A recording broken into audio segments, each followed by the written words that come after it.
He hadn't been on a date in 6 years. Tonight, that was the least of his problems. 2 minutes in, and he forgot to be nervous. Claire was easy, warm, real. Then he looked past her shoulder, and his stomach dropped. That was his boss. He'd told his boss he couldn't make the client dinner tonight. Family emergency, he'd said. And now he was walking straight toward them. If you've ever sat across from someone you were falling for while your entire career quietly caught fire in your peripheral vision, you already know exactly how this night felt. Stay with me until the end, because what happened at that table changed the rest of Daniel Whitfield's life. And if stories like this hit you right in the chest, do me a favor and hit like on this video and subscribe before we get into it, because trust me, you do not want to miss where this one goes. Daniel Whitfield had not been on a date in 6 years, not since Rachel, not since the funeral, the casseroles left on his porch by well-meaning neighbors, the year he spent teaching himself how to braid hair from grainy internet videos at 11 o'clock at night because his daughter had a school picture the next morning and he refused to let her go in with her hair a mess. 6 years of being both parents to one little girl, 6 years of putting his own life so far on the back burner. That head almost forgotten, it was still simmering there at all. Dan was 39 years old, a senior operations manager at Hale Logistics, a mid-sized freight and distribution company that had grown under its founder, Richard Hale, from a single warehouse in the industrial district into one of the most respected names in regional shipping. Dan had worked there for 11 years. He was good at his job, meticulous, calm under pressure, the kind of employee who never missed a deadline and never made excuses, which was exactly why the lie had told that morning sat so uneasily in his stomach. Family emergency head told Richard's assistant when she called to confirm his attendance at that evening's client dinner. "I'm so sorry, something's come up. With my daughter, I have to reschedule." It wasn't entirely untrue. Something had come up. His daughter had a date arranged for him, and technically, that counted as urgent family business. His sister-in-law's very persuasive opinion, but it wasn't the kind of emergency that would hold up if anyone actually asked him about it. And Dan was not a man who lied easily. He'd spent the better part of the afternoon telling himself it was fine, that Richard would never know that the real client dinner and Megan's carefully orchestrated blind date could not possibly occupy the same 12 square miles of downtown on the same Friday night. He was wrong about that, but he didn't know it yet. It had started 3 weeks earlier in the break room at work over a pot of coffee that had gone slightly burnt. Megan Bennett, who ran logistics, scheduling 2 desks down from Dan, and had become over the years something between a work friend and the person who knew entirely too much about his life, had set her mug down and looked at him with the particular expression she got when she'd already made up her mind about something. "You're doing it again," she said. "Doing what?" "Thing where you talk about your daughter's dentist appointment like it's the most exciting thing happening in your life, Dan. It is not the most exciting thing happening in your life. It cannot be." I refused to accept that Dan had laughed it off the way he always did. But Megan didn't let it go, not that day, and not for the 2 weeks after. She brought it up gently at first, asking if he ever thought about dating again, if Lily was old enough now that he could take an evening for himself, and then less gently, until finally she played the card she'd apparently been saving. "I have a sister," she said, one Tuesday, sliding her phone across his desk with a photo, already due. Pulled up Claire Chez, smart Chez, kind. She just got out of a long relationship that wasn't good for, and she deserves someone who isn't going to waste her time. "I think that's you." Dan had looked at the photo, a woman with warm auburn hair and an easy, unguarded smile, laughing at something outside the frame, and felt something in his chest shift for the work. First time in longer than he wanted to admit.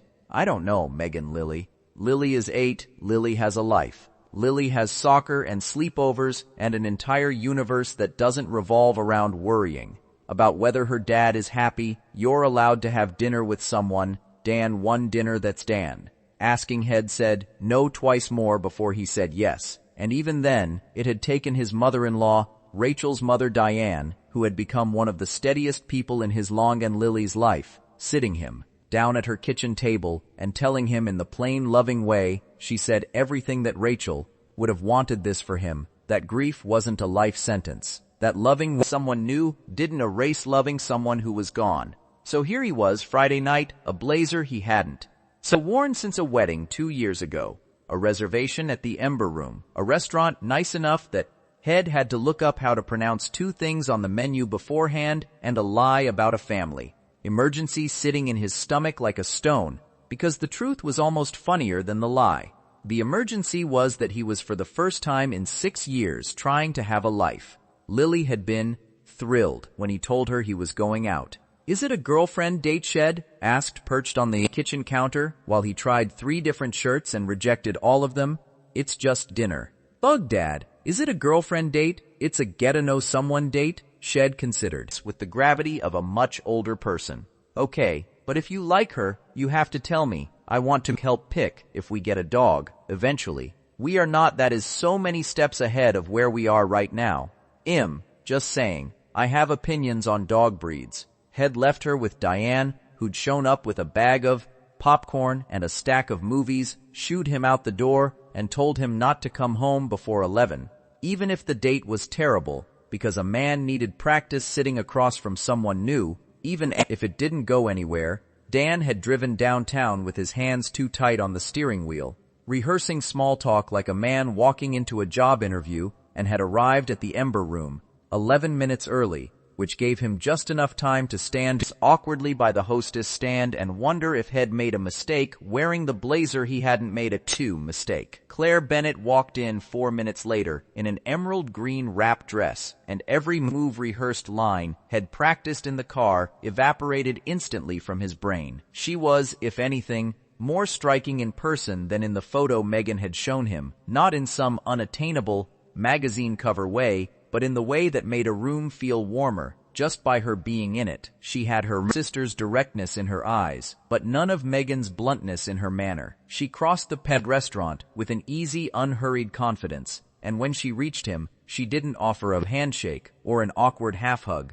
She just smiled wide and real and said, "You must be the famous Dan. Megan has told me an alarming amount about you. All lies, I hope. Mostly good lies." She said, "You're the only person at your company who still uses a paper planner." "That's okay. That one's true. I like this, crossing things off. Sue me." They were seated at a candlelit booth near the window, the city lights just beginning to flicker on below the darkening sky, and for the first 10 minutes, Dan felt the particular vertigo of a man relearning a skill he thought had lost. But Claire made it easy, elementary school counselor, about the 11-year-old who'd cried in her office that week because his hamster died, and how Shed spent 40 minutes helping him write the world's most heartfelt hamster eulogy. She laughed, really laughed, head tipped back slightly when he told her about Lily's ongoing campaign for a dog, complete with a slideshow presentation the 8-year-old had made, using his old work laptop. "A slideshow," Claire repeated, delighted. "How many?"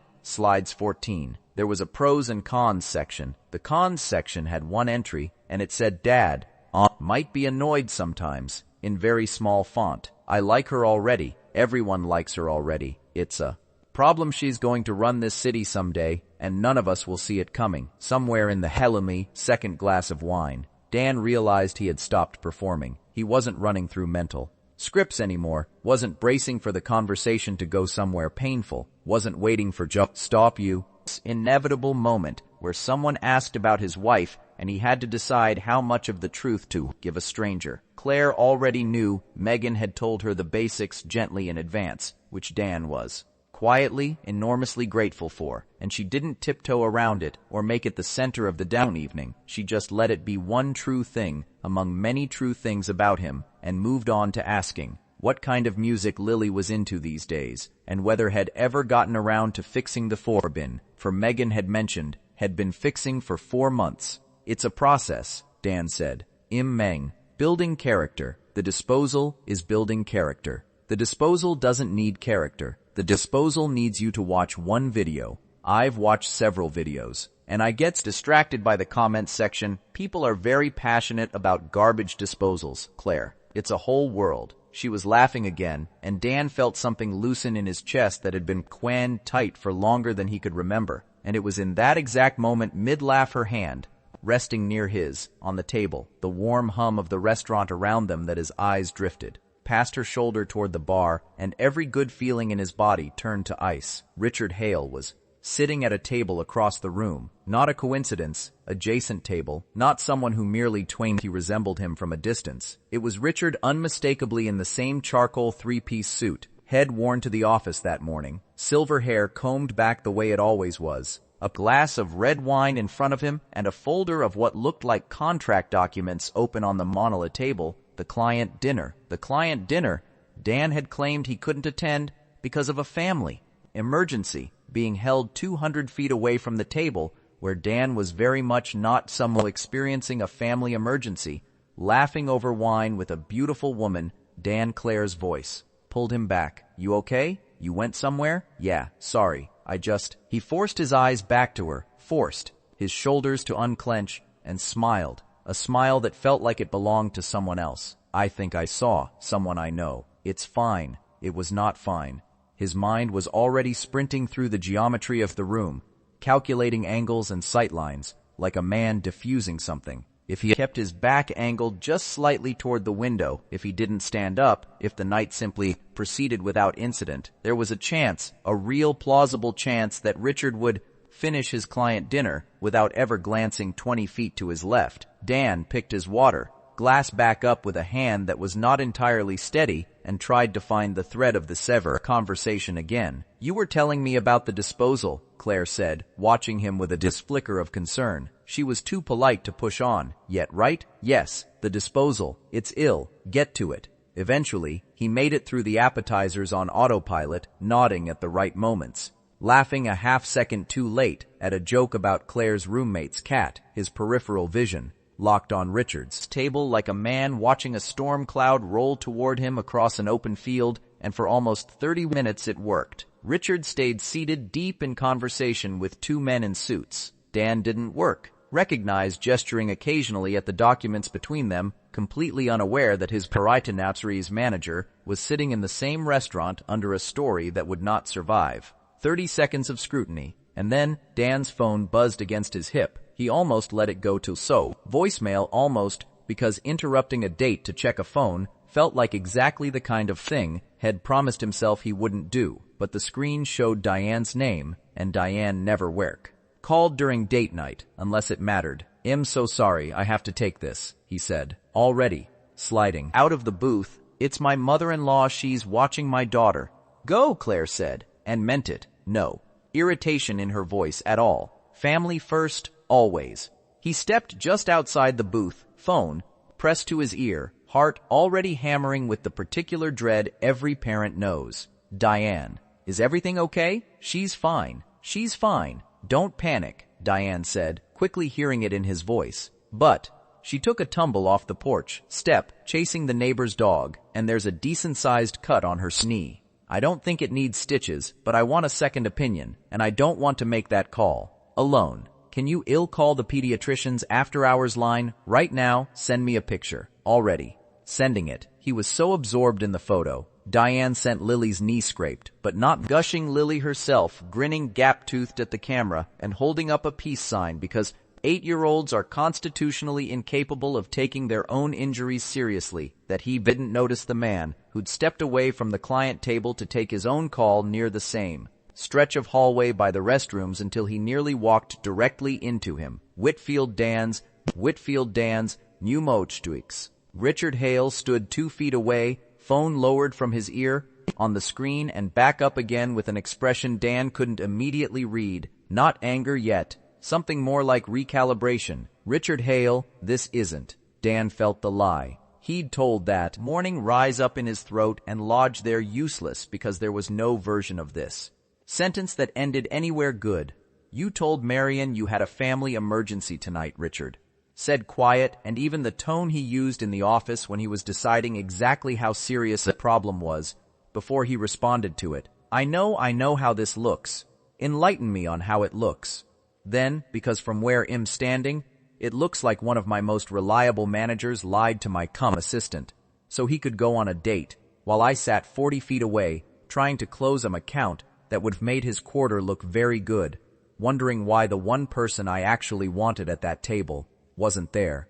Every word landed like a stone. Dan had imagined in the abstract, dreading a confrontation like this, but the reality of it, Richard's controlled disappointment, the specific and correct accusation of it was worse than anything he'd braced for. He thought about lying further some elaborate cover and found he simply didn't have it in him. 6 years of holding everything together on his own had at least taught him that much, that when you got caught in something, the only way through was straight through it. "You're right," Dan said. "I lied. I shouldn't. Have I panicked? My daughter's aunt set me up on a blind date tonight. Was the only night both people could do it. And I didn't know how to tell you that the reason I couldn't come to a client dinner was that I was trying to go on a first date for the first time since my wife died, because it felt small and embarrassing next to a 6-figure account, and I didn't want you to think I wasn't taking my job seriously, so I lied instead. That's on me. Whatever happens because of it, that's on me." 2. Richard didn't say anything for a long moment. His eyes went once more to the phone, still in man's hand, to the photo of a little girl with a scraped-up knee, holding up a peace sign and something. In his face, the practiced, careful authority he wore, like part of the suit, cracked just slightly at the edges. "How old is she?" he asked finally. 8, Dan said, caught off guard by the question. "Lily, she's 8. Richard nodded slowly, and when he spoke again, his voice had lost its edge entirely. "I had a daughter that age once, and a company that was 3 years old, and hemorrhaging money, and a wife who left because I was never home for either of them. I made the something every single time, Whitfield, every single time I chose the deal." He looked down at his own phone screen, dark in his hand, and something old and unresolved moved behind his eyes. "My daughter's 31, now lives in Seattle. We talk maybe 4 times a year, and it's always because she initiates it, never me. Because I don't know how anymore. I built an entire company by choosing for the table, with the contracts on it, over the table with my family on it. Every time there was a family on it, and I would give up every dollar of it to have made a different choice.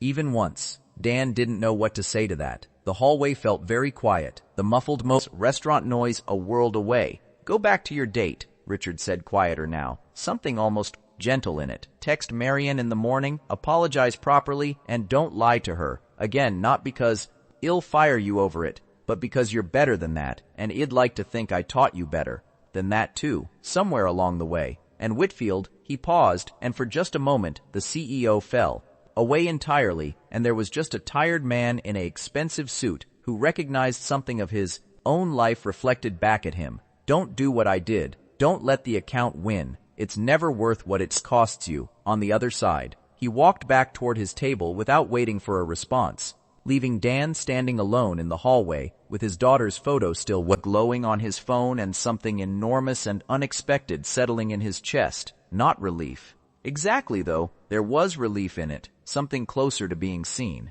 He called the after-hours pediatric line, got confirmation that Lily's cutnad didn't need stitches and just needed a good cleaning and a bandage, texted Diane, a string of grateful heart emojis, and made his way back to the booth where Claire was waiting, her expression carefully neutral in the way of someone giving a person room to come back to themselves. "Everything okay?" she asked. Yeah, Starry's fine. Just a prap knee, dramatic, more than dangerous, which honestly tracks for my daughter." He sat back down, exhaled, and found himself smiling. A real one this time, not a performance that was actually my boss I ran into out there. Awkward doesn't begin to cover it. The one you're allegedly not having a family emergency for tonight. You picked up on that. I'm a school counselor, Dan. I have a professional grade radar for people who are lying about something and feeling terrible about it, she said. It without judgment, just observation, and reached across the table to rest her hand lightly over his gestures. "You want to tell me what happened?" And so he did the whole thing. The lie, the hallway, Richard's daughter in Seattle, the strange and unexpected gift of a man he'd spent 11 years and slightly afraid of turning out to understand him better than almost anyone. Claire listened to everything else that night, fully, without rushing him toward a lesson or a punchline, and when he finished, she squeezed his hand once. "For what it's worth," she said, "I think choosing the scraped knee over the account is the only right answer there's ever been. I don't think that's a hard call." I think it's just a scary one when you're not used to anyone asking you to make it. They stayed at the Ember Room another 2 hours after that, long after the appetizer plates had been cleared and the candle between them had burned down to a stub, and somewhere in that stretch of the evening, the last of Dan's careful performing fell away completely. He told her about Milch. Not the whole grief, not yet, but enough. The shape of the loss and the shape of the life had built up around it since.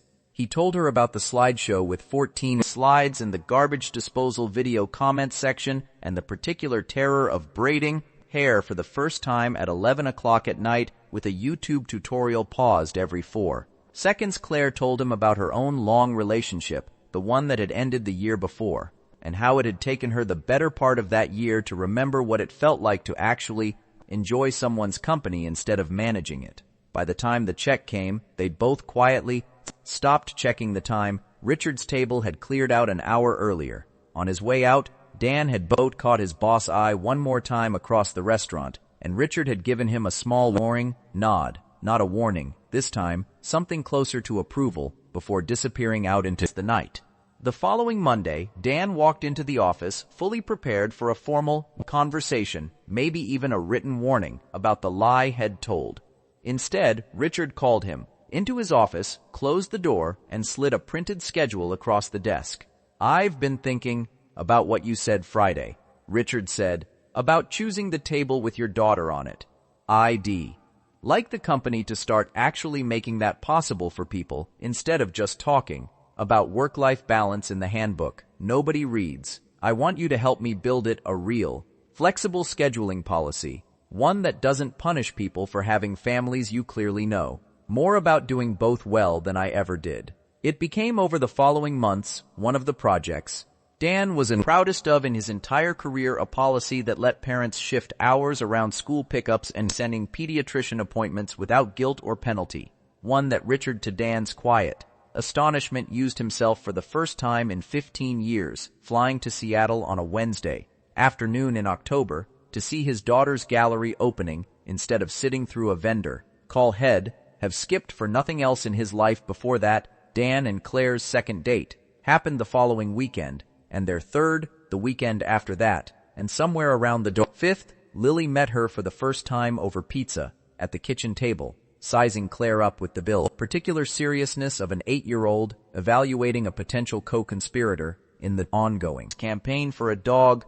"Do you like dogs?" Lily asked point blank before Claire had even finished chewing her first bite. "I love dogs," Claire said, entirely unbothered by the interrogation. "I actually think a medium-sized rescue would be perfect for a family like yours. Something good. With kids. Maybe a lab mix." Lily turned to her father with the triumphant expression of a lawyer who had just rested her case. "Dad, she gets it." 6 months later, on a warm evening in early spring, Dan stood in his backyard, watching Claire teach Lily how to properly throw a frisbee to Biscuit, the lab mix rescue, who had, against every one of Dan's carefully rehearsed objections, become a permanent and beloved member of the household. Diane sat on the porch with a glass of iced tea, watching the three of them with the soft, unguarded happiness of a woman who had spent 6 years quietly worrying about a son-in-law she loved finding his way back to joy, and who had finally stopped worrying. Dan thought sometimes about that hallway outside the Ember Room, about the version of that night where had made a different choice, where had let the fear of Richard's disapproval keep him locked into a life that only ever had room for one kind of responsibility. He thought about Richard's daughter in Seattle, about the 15 years his boss had spent choosing the account over the table, and about how close he himself had come to learning that same lesson, the hard way instead of the lucky way. A boss who, against every reasonable expectation, had chosen empathy over reprimand in a hallway that could have gone very freaking differently. The truth had learned, the one he tried later to pass along to anyone who'd listen. Co-workers navigating their own custody schedules, a nervous single father 2 cubicles down, who worked up the courage to ask him for advice one afternoon, was simple, even if it hadn't felt simple in the moment. You do not have to choose between being good at your job and being good to the people who need you most. Sometimes the world hands you an impossible feeling collision, a blind, date and a client dinner in the same restaurant on the same night, and it feels for one terrible, ice-cold moment, like the whole carefully balanced structure of your life is about to come down around you. But sometimes, more often than fear lets you believe the people around you are more understanding than you gave them credit for, and the version of yourself you were so afraid to reveal turns out to be exactly the version worth knowing. Dan married Claire 2 years later in the backyard of the house they'd bought together, Lily as maid of honor in a pale yellow dress shed. Picked out herself Biscuit wearing a small bow tie he tolerated for exactly as long as it took to get the photos done. Richard Hale sat in the second row 3 seats down from Diane, and when Dan caught his eye during the vows, his boss, his friend, by then, in the particular way that only forms between two people who've seen each other at an unguarded moment, gave him the same small knowing nod had given him in the restaurant that first night, a nod that said without needing any words at all, you chose right. And if there's one thing worth carrying out of a story like this, it's that the tables were afraid to sit at the hard conversations, the risks that feel too real. Exposing the second chances we talk ourselves out of taking are so often exactly where the best parts of our lives are quietly waiting for us to show up. If this story meant something to you, make sure you're subscribed for more and you'll see you in the next one.